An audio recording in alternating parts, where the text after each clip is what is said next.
एक तरफ जहां नीतीश कुमार इस जुगाड़ में लगे हुए हैं कि सभी प्रमुख विपक्षी राजनीतिक दलों को एकजुट कर लिया जाए ताकि 2024 ईस्वी के विधानसभा चुनाव के दौरान नरेंद्र मोदी की सरकार को उखाड़ फेंका जाए। हालांकि इसमें वे सफल होंगे नहीं होंगे या बाद में पता चलेगा, क्योंकि अभी जो 12 जून को उसकी बैठक होने वाली थी वह भी टल गई है।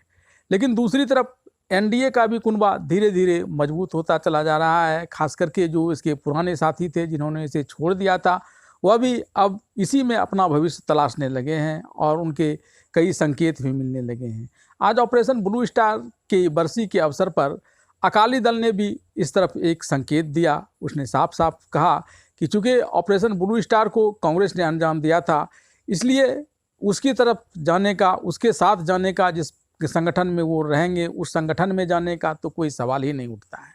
हाँ, अगर बीजेपी ने अपने सहयोगी दलों को लेकर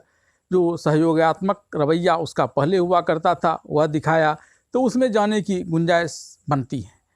हालांकि अकाली दल की तरफ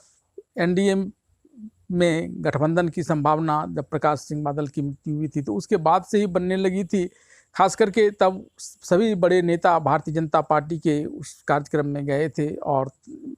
नरेंद्र मोदी ने एक भावनात्मक पूर्ण लेख भी लिखा था जिसमें उन्हें पितातुल्य बजाते हुए उनके निधन पर शोक व्यक्त किया था।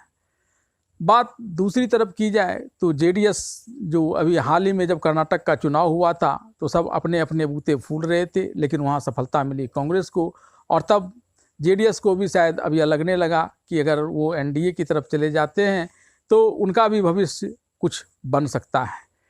इसीलिए आज से अभी जो उड़ीसा में भयानक रेल दुर्घटना हुई और उसको लेकर के तमाम विपक्षी राजनीतिक दलों ने भारतीय जनता पार्टी के रेल मंत्री अश्विनी वैष्णव की इस्तीफा मांगनी प्रारंभ कर दी। लेकिन जेडीएस प्रमुख देवगौड़ा ने उसे जरा भी हवा नहीं दी। उल्टे उन्होंने यह कह दिया कि रेल मंत्री अच्छा काम कर रहे हैं, वे अभी लगे हुए हैं ताकि राहत कार्य को तेज़ी से चलाया जा सके। ऐसे में उनका इस्तीफा मांगना उचित नहीं है और यह कहकर उन्होंने एक संकेत बढ़ा दिए बीजेपी की तरफ जुड़ने की। अब बात तेलुगु देशम की जाए तो तेलुगु देशम के नेता चंद्रबाबू नायडू ने भी जब अभी हाल में 3 जून को मुलाकात की थी गृह मंत्री अमित शाह से, तो उन्होंने न सिर्फ आंध्र प्रदेश की स्थिति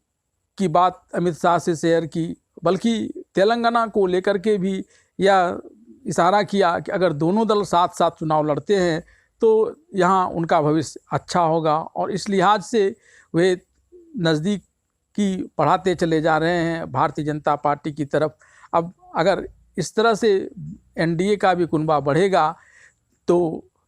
इसकी जीत की संभावना बढ़ेगी और ख़ासकर वह संभावना तब और भी बढ़ जाएगी अगर विपक्षी राजनीतिक दल जो नीतीश कुमार एकजुट करने के प्रयास में जिसे जुटे हुए हैं वह सफल नहीं हो पाता है, जैसा कि इनका कार्यक्रम जो 12 जून को था वह रद्द हो गया है।